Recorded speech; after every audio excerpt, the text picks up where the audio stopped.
The year is 865. A fleet unlike anything England has ever seen appears on the horizon. 300 ships, thousands of Viking warriors, and leading them, the sons of Ragnar Lothbrok, hell-bent on one thing: revenge. This isn't a raid. This is an invasion. But here's what most people get wrong about the Great Heathen Army. This wasn't some spontaneous Viking rampage.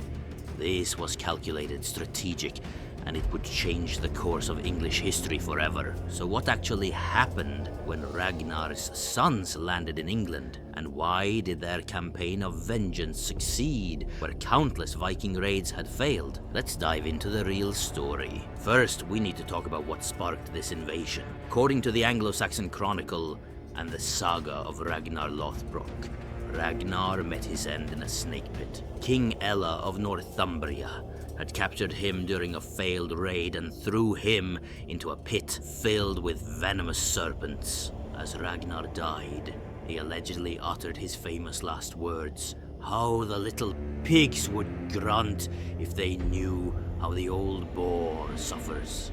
The little pigs? His sons. And when word reached Scandinavia, those sons prepared for war. Ivar the Boneless, Halfdan Ragnarsson, Ubba, Bjorn Ironside, and possibly others. The historical sources disagree on exactly which sons participated, but what they all agree on: the army they assembled was massive.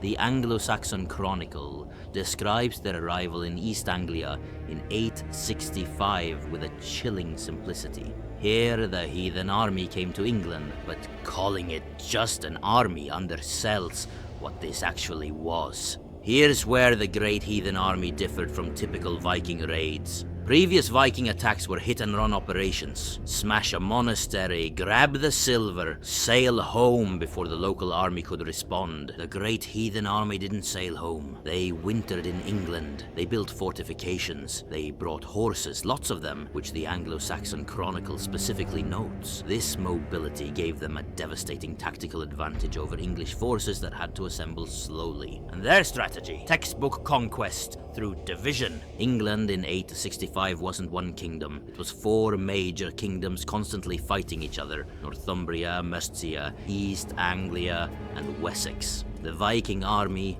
exploited this perfectly. They'd ally with one kingdom against another, extract payment and supplies, then turn on their former allies. Northumbria was their first major target, and this is where the revenge part gets real.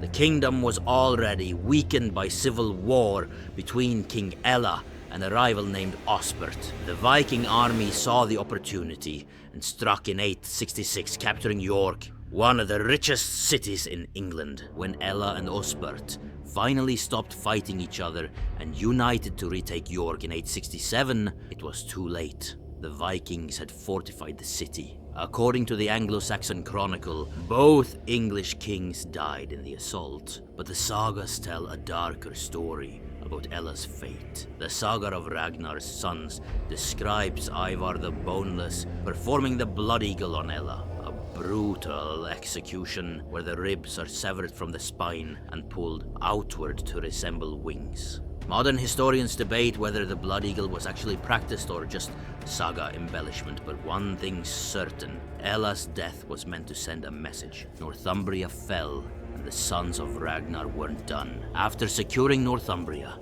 the army turned south to East Anglia in 869. King Edmund tried to negotiate. He tried to defend his kingdom, but he was facing warriors who'd already toppled one of England's great kingdoms. The details of Edmund's death vary by source, but the Anglo-Saxon Chronicle confirms he was killed by the Vikings. Later medieval sources claim he refused to renounce Christianity and was executed by arrow and beheading.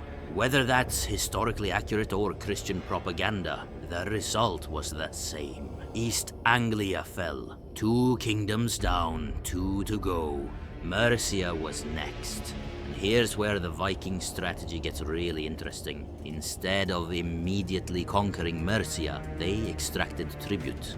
The Anglo-Saxon Chronicle records that in 868, the Mercians made peace with the army. Translation: They paid them to go away. The Vikings came back.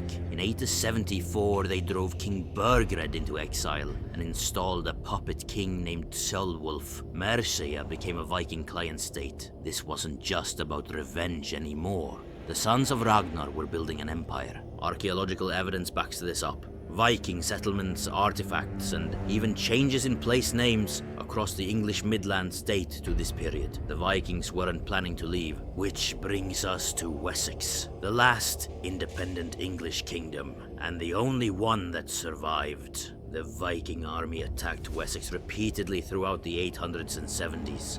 They fought a young king named Alfred, yes, that Alfred who'd later be called the Great. In 871 alone, the Anglo-Saxon Chronicle records 9 major battles between Wessex and the Vikings. Alfred won some, he lost others, but he never surrendered. The critical moment came in 878. The Vikings launched a surprise winter attack, nearly capturing Alfred himself. He fled to the Somerset marshes with a handful of followers. Most kings would have given up. Alfred rebuilt his army. At the Battle of Edington, Alfred's reformed forces defeated the Viking army led by Guthrum. But here's what's remarkable. Instead of just driving them out, Alfred negotiated. The Treaty of Wedmore established the Danelaw, territory where Viking law and settlement were recognized. The Great Heathen Army had conquered most of England, but Wessex remained free.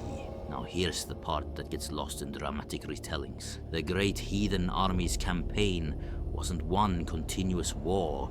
It lasted over a decade. The composition of the army changed. Some warriors returned to Scandinavia with plunder. Others settled permanently. Ivar the Boneless disappears from English records after the early 870s. Irish annals mention an Ivar, king of the Norsemen of all Ireland and Britain, dying in 873, which might be him or might not. The name was common.